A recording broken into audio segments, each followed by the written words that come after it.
Hello everyone and welcome back to the first episode of the series of the Total War Warhammer 3 Chaos Dwarfs campaign.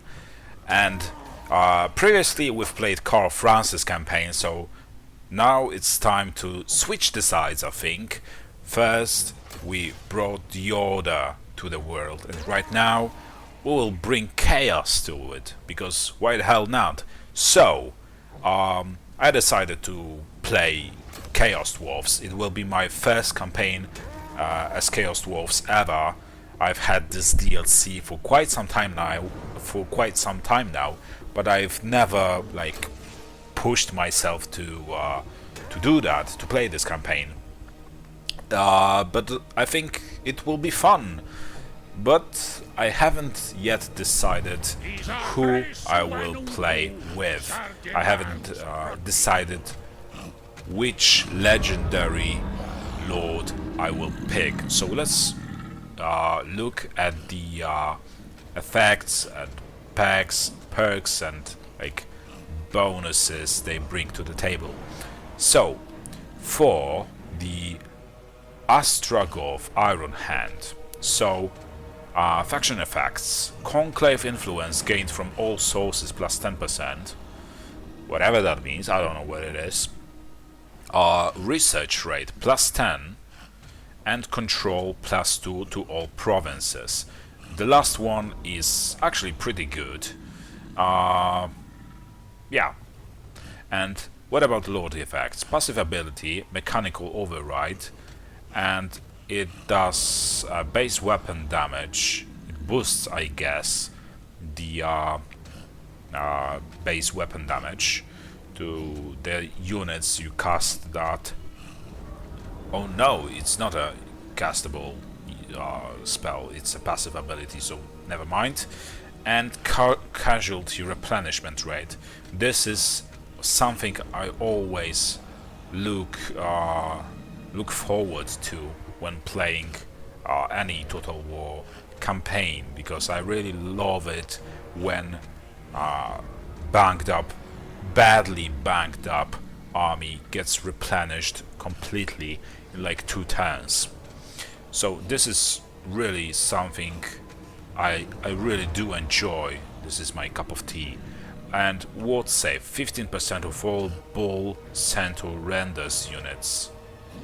Okay, so I guess they those units, the Bull Centaur Renders units, receive 15% less damage to the magical spells, or was it the missiles? Missiles, I think. What about Drasrua, the Ashen? So, faction effects, armaments. Cost minus 10% for all units capacity upgrades in the Hellforge. Armaments output plus 10%. I really don't know what that all means.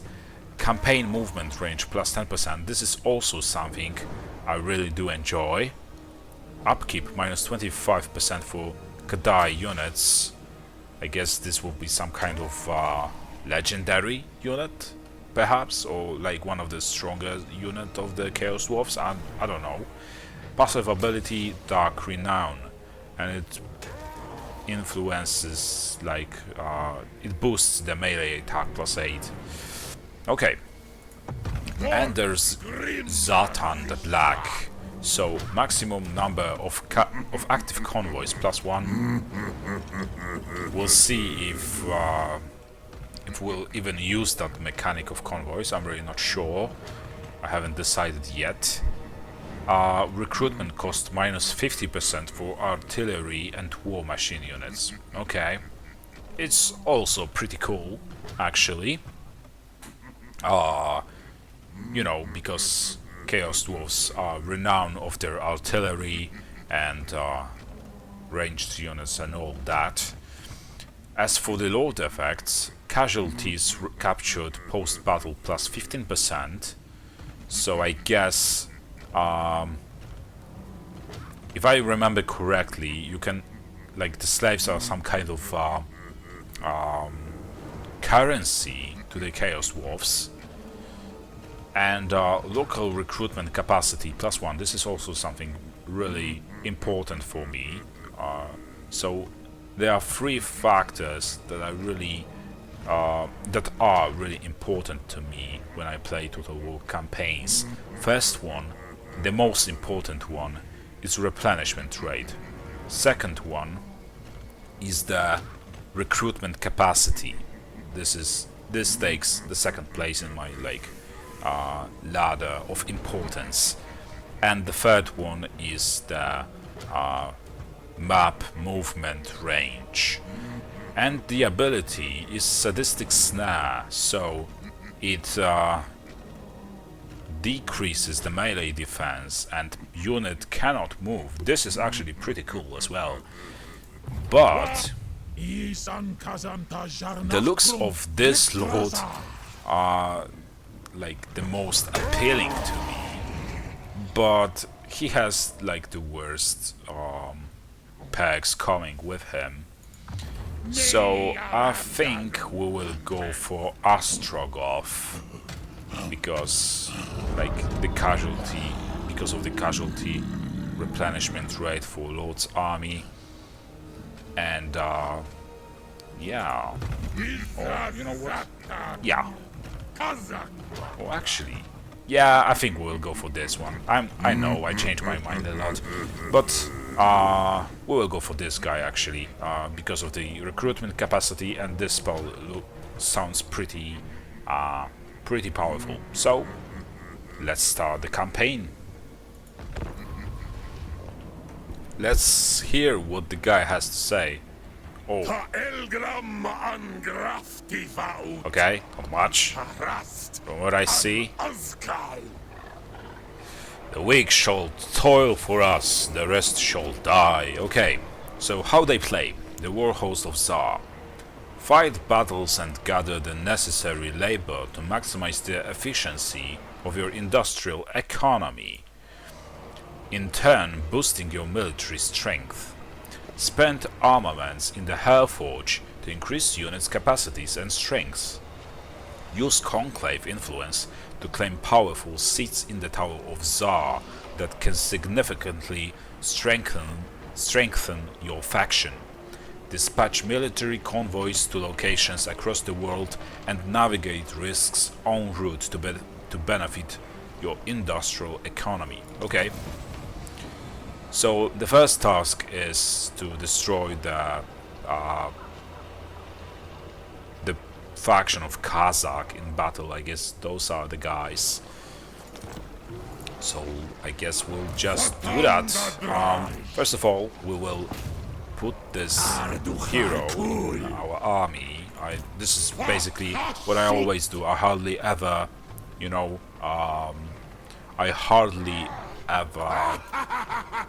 use the champions on the campaign map. Most of the time I just,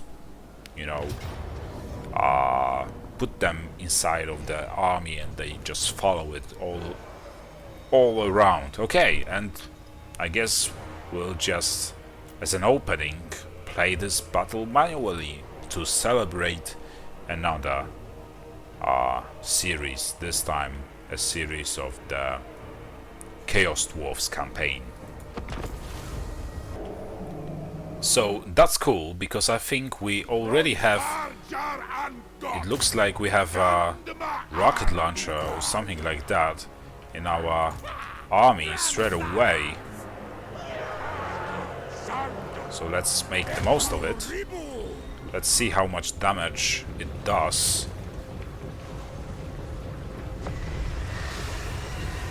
Oh, you missed it. Oh my god. Okay. There's also this kind of like handgunners unit. And I think they originally spawned behind the lines, and I think they would not be able to. Oh my god, those cannons are really dealing a lot of damage. So they wouldn't be able to shoot the enemies, I think.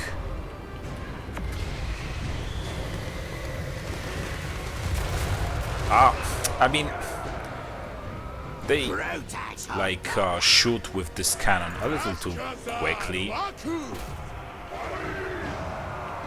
You guys go in there. Oh my god. Those guys are really deadly.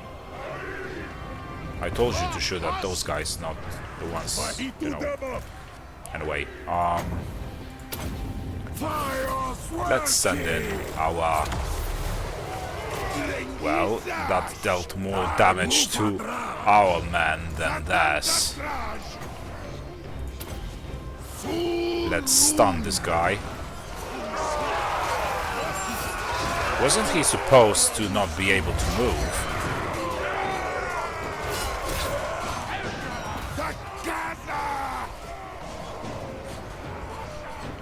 Okay, so you guys go around here, so we can start shooting again, unless you can already start shooting. Our goblin wolf riders, or whatever it's called, yeah, wolf raiders, are already engaged in the melee fight.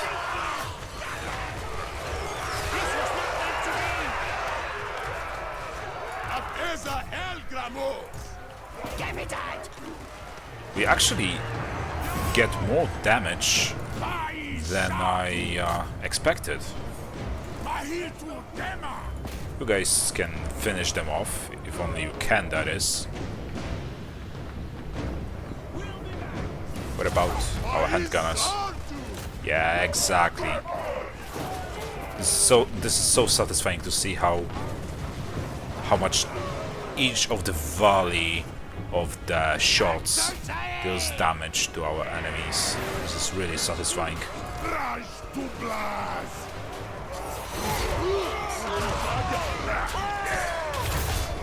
Okay. This guy looks almost like an Archeon, honestly.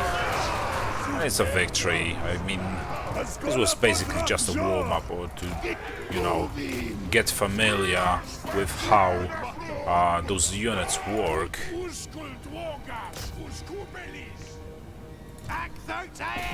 Let's speed this up.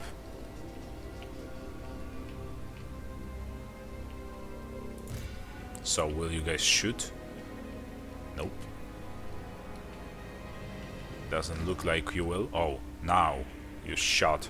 And this was just in time, because this way just... actually, it looks like they are out of range, but you can still shoot at them for some reason.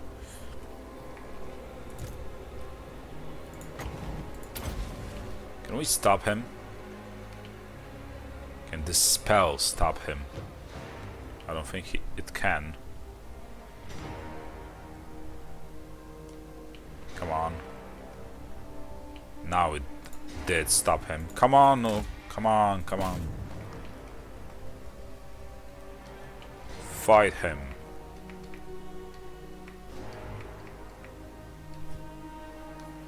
Okay. How much left health does he have? Not much. A couple of strikes more. Like 2. Even 1. Okay. Decisive victory, so... As I said, it was basically just a warm-up, so... But it was pretty fun, honestly.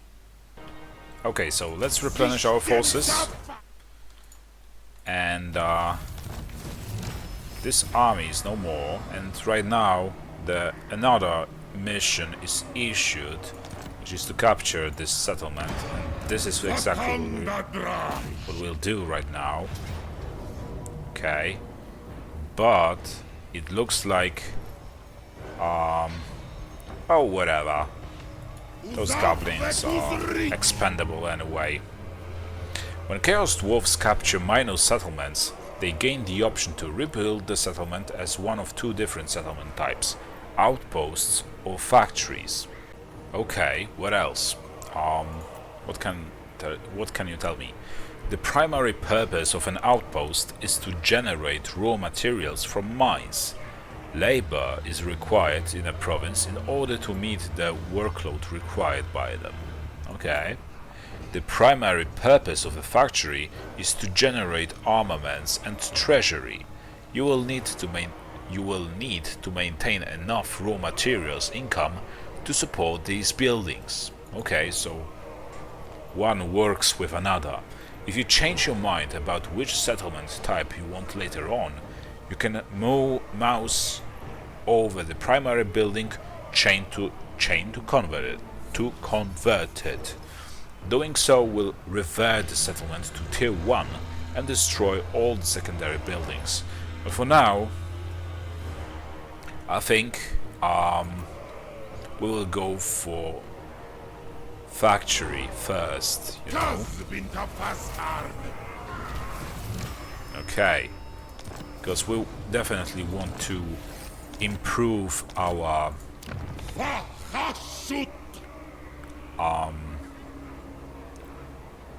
economy.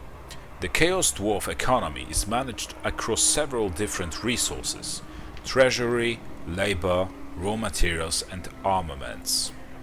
Building more mines increases your potential raw materials output, but also increases your workload requirement for that province. Raw materials are generated each turn from outpost mine buildings. If you have less labor than workload in a province, your raw materials output there will scale down accordingly. Labor is received after battles or via military convoys. A portion of labor is lost each turn based on your control levels. When received, labor is split evenly between all provinces that are accepting new intake. You can set a province to accept new intake via this checkbox.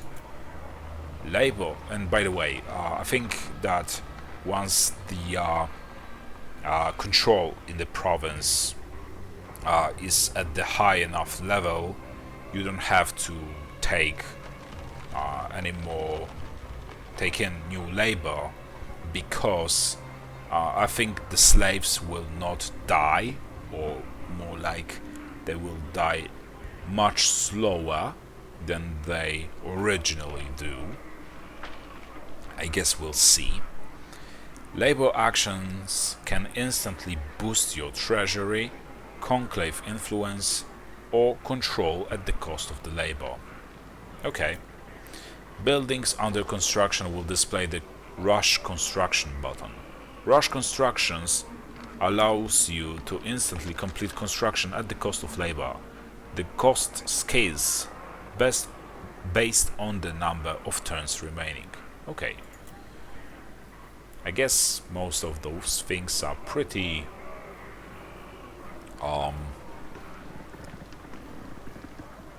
clear. I think we will start with the garrisons. We want to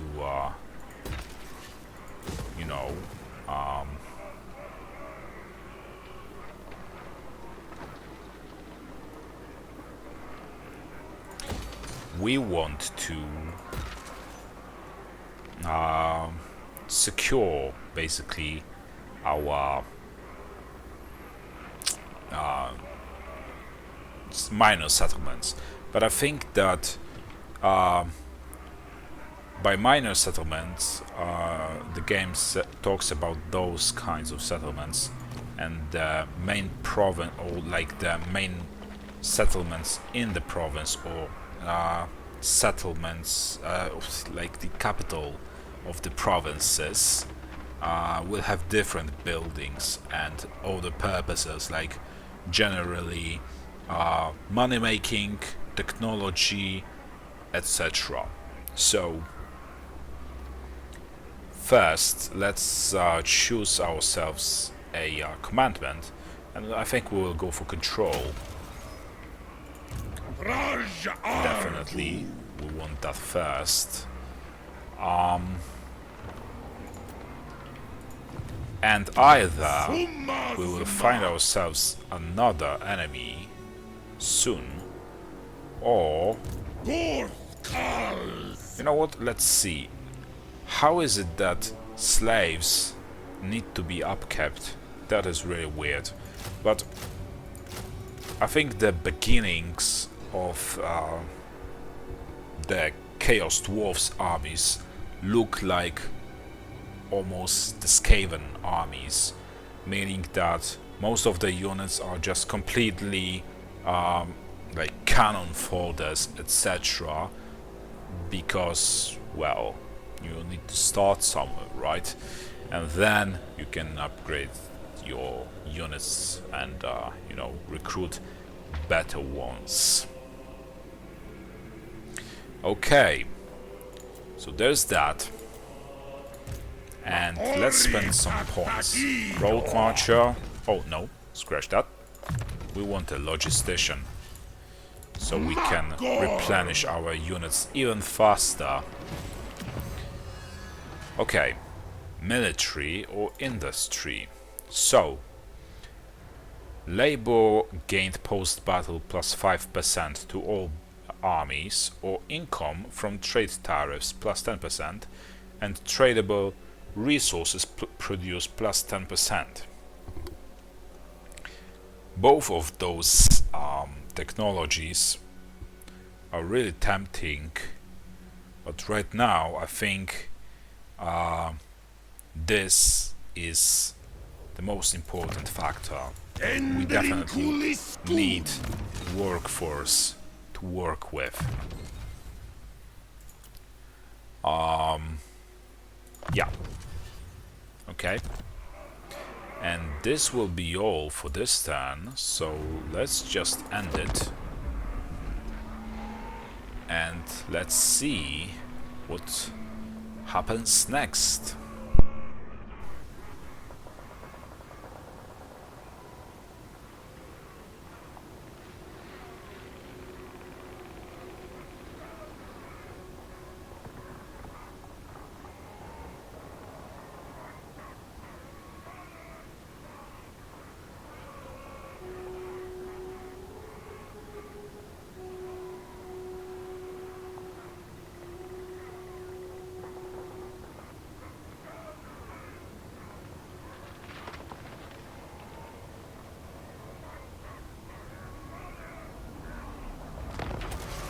Ancor udio Ardugal is an action.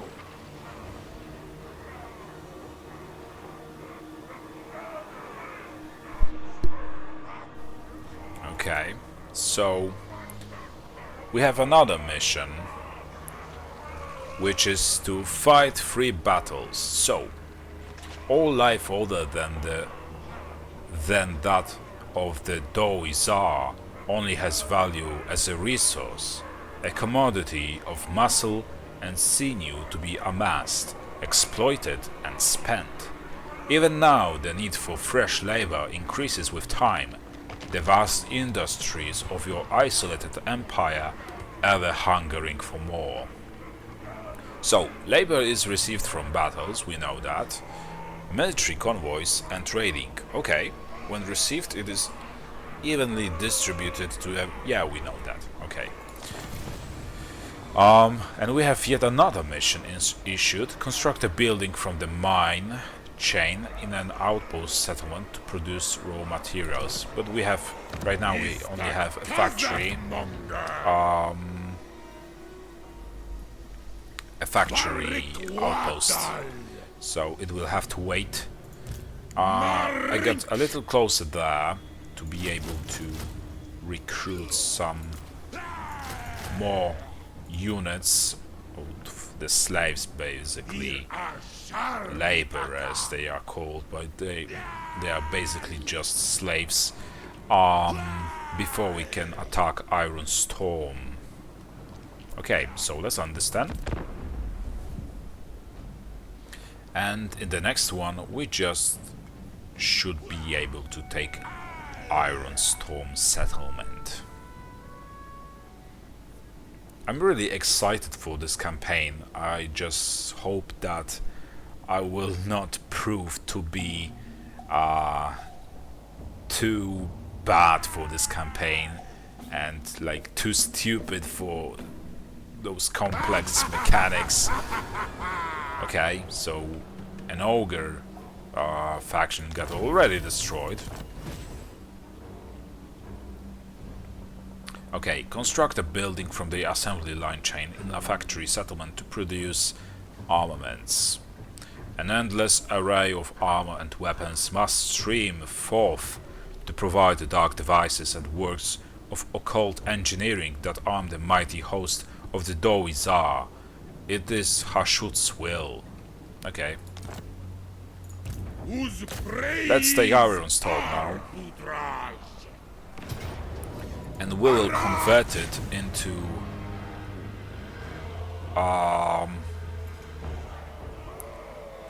well, as a mine, so an outpost, I guess. Let's build the garrison here first and foremost.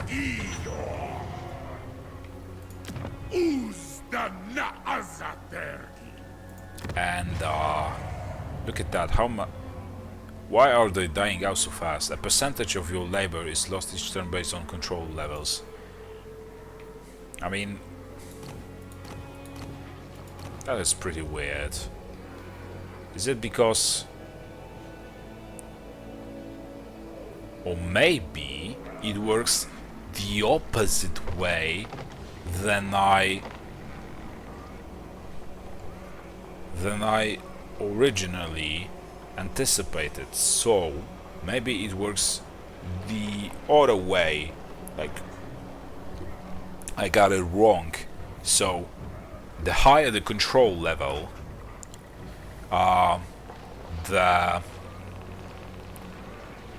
the more we lose of the laborers each turn, and the worse the control level, the less of them die. That would be a pretty twisted, honestly, idea, but I guess we will have to watch it real close to, you know, find out for sure. Okay. We have still unassigned skill points, so logistician for our lord, and you know what? I think we will go for something magical like fireball. And there's also another technology. Yeah, we'll go for merchant guilds this time, and to make the most of it, we'll start. Look at that. Why are they getting friendly with us? Oh, because we are fighting some chaos, you know, faction. You have no right to discourse. Okay, so maybe let's do a quick deal. We'll see. So right now we have like no real chances of signing any kind of treaty whatsoever. We have to wait for a while now. But I guess the Heralds of the Tempest will be the first ones for us to sign some barter agreement with. We will have to wait and see. That's for sure. And I'm not sure if this will work out, but I also planned to follow the missions. So basically to play the campaign pretty much as it should be played. But well, if you watched, if you've seen my series of the Karl Francis campaign, I haven't played the campaign as Karl Franz the way I should, because simply I was just forced by the events that took place, you know, of what was happening during the campaign. But from what I see right now, it actually looks like it works the way I originally thought. So the higher the control level, the less of the laborers die, so that's good. Yeah, and you know, I haven't played the Karl as I was supposed to, because we got invaded, like the Empire and all those countries were invaded by the Norska, and Kislev got destroyed real quickly, so I was like forced to counterattack and invade Norskan Peninsula. But if what I talk about right now grabs your attention, be sure to, you know, watch that series. There's a separate playlist on my channel, so be sure to check it out. But in the meantime, let's focus on the Chaos Dwarfs instead. Military convoys available. Okay, so convoy routes of the Dark Lands are now available for use in the military convoys panel. Such enterprise may help you fuel your industry, but opportunity does not come without risk. Okay, mission issued. Complete a trade with a military convoy. When it comes to lucrative commodities traded over vast distances, an unprotected consignment is an attack waiting to happen. No chances can be taken for your most important goods. An armed convoy will be necessary. So, military convoys can be dispatched by selecting or recruiting a convoy master in the military convoys panel, accessed via the button in the bottom right of the main campaign interface. Okay, let's check it out. Another mission issued. Complete a manufacturing Forgecraft upgrade in the Hellforge. So, the greater works of the Hellforge, where the designs of your demon smith's dark intellect spawn, is the bedrock upon which your power is founded. Establish your assembly lines of Hellfire and Blood. So the Hellforge is accessed via the dedicated button on the main campaign interface. It is split into the Armory tab, which allows the increase of units' capacities, and the Manufactory tab, which can be used to enhance entire categories of units. Okay. So, this is the Hellforge, and this is Military Convoy panel. So, let's create another convoy. We can send, like, this guy, and where can we... Maybe like over there.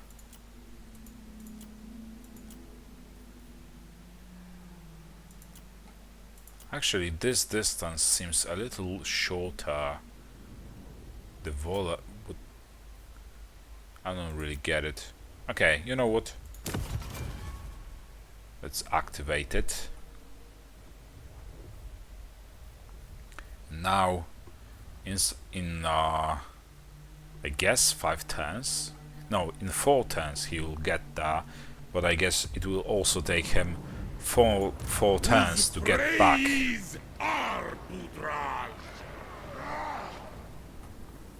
And from what I see, we still won't be able to attack this settlement. It is too far away.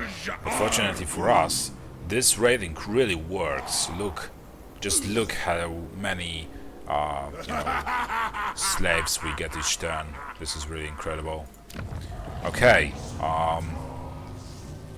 yeah, that's cool. So what else? Is there anything else to be done, basically? Like, the first turns in each campaign are always very quick. Tallest towers. Control +1 to all provinces. Okay, I will go for this one, I think. And let's check the Hellforge. So, the Hellforge offers the use of Forgecraft to improve your armies. Here, weapons and armor are forged and modified to increase unit capacities and provide unit enhancements. Okay. The armory is where you increase your unit capacity. Here you can forge additional standard issue weapons and armor at the cost of armaments to support more units. Okay. Unit capacity is shared between all units in a group. The number displays how many of these units the armory can support. For example, the group's unit capacity. Increasing unit capacity requires forging additional weapons and armor for the armaments cost specified here, which increases with every use. Okay. Each time weapons and armor are forged in a unit category, the associated bar flips up to indicate the category's increased total capacity. Increasing total capacity gradually unlocks Forgecraft options in the Manufactory tab.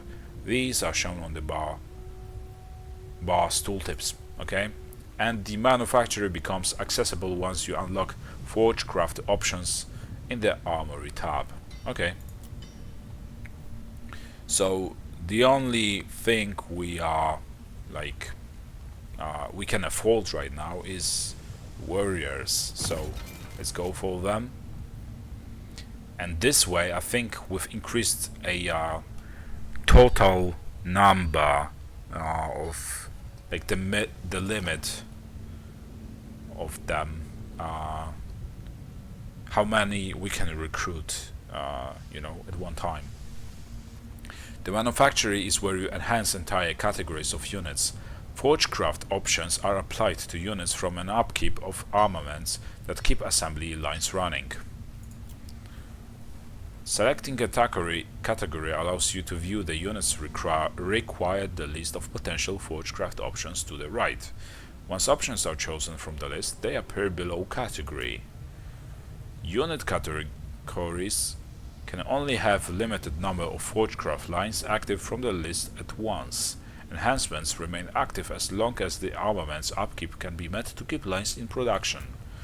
The armament's upkeep cost for a category's Forgecraft options is multiplied by the number of units you have across your armies in the category. The total upkeep breakdown is specified beneath the unit cards. Okay. But I guess we will not do anything here just yet.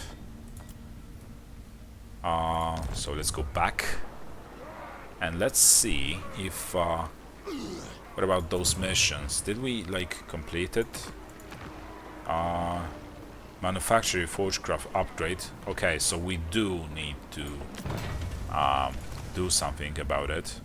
Melee infantry, passive ability frenzy, and apply. What about? Yeah, apply. And it lasts only for 3 turns from what I see. Okay. What other missions do we have? Complete a trade with a military convoy. Yeah, we know that. We already started doing that. Okay, now we have to control also 2 provinces and fight 3 battles, but manually, or I'm really not sure. Those construction and complete, yeah. So nothing else to be done in this time, I think. So right now we can only end the turn and hopefully take the Bloodwind Keep next turn. But also, this guy's campaign map range is really short.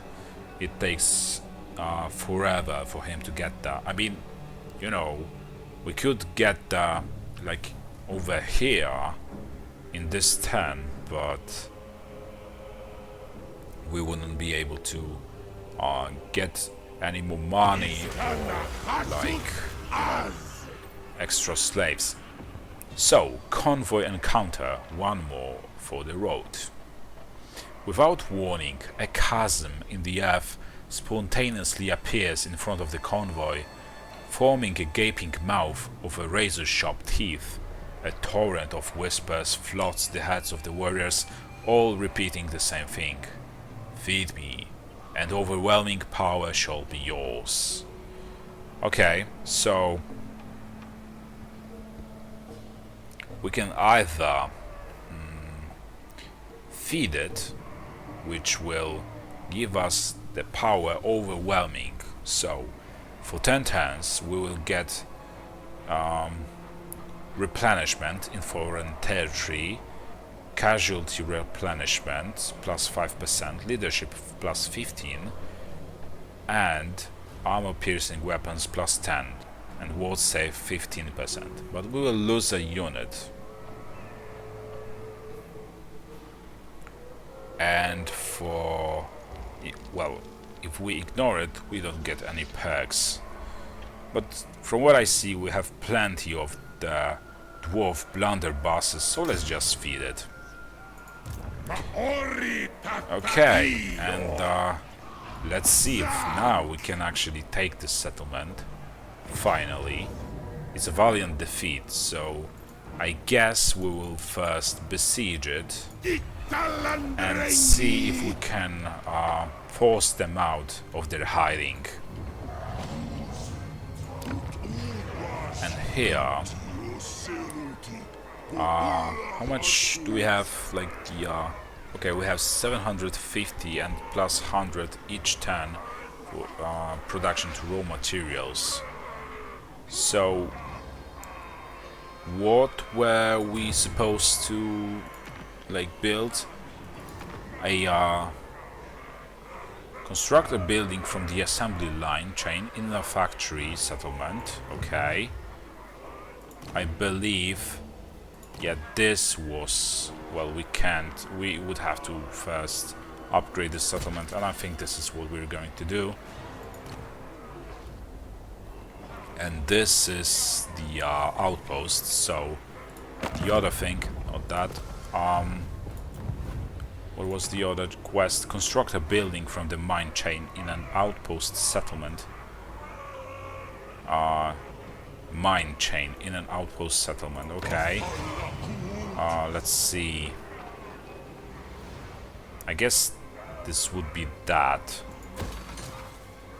And we can still upgrade the garrison there. Let's see if there is anything else of more use to us, but no, there's not. So let's just make the most of the money we got out of those quests. And yeah, so let's just end this then.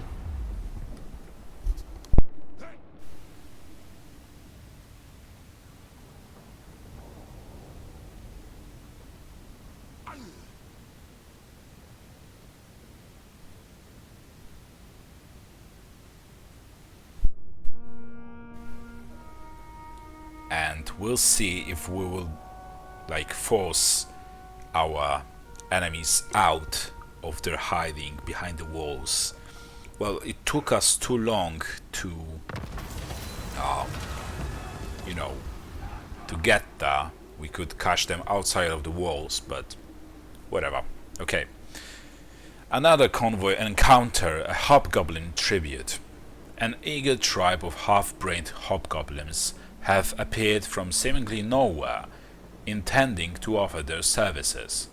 Hashshot only knows where they were hiding. Despite their frankly annoying enthusiasm, their blades could come in handy, or perhaps you could make use of this blessing they keep rambling on about.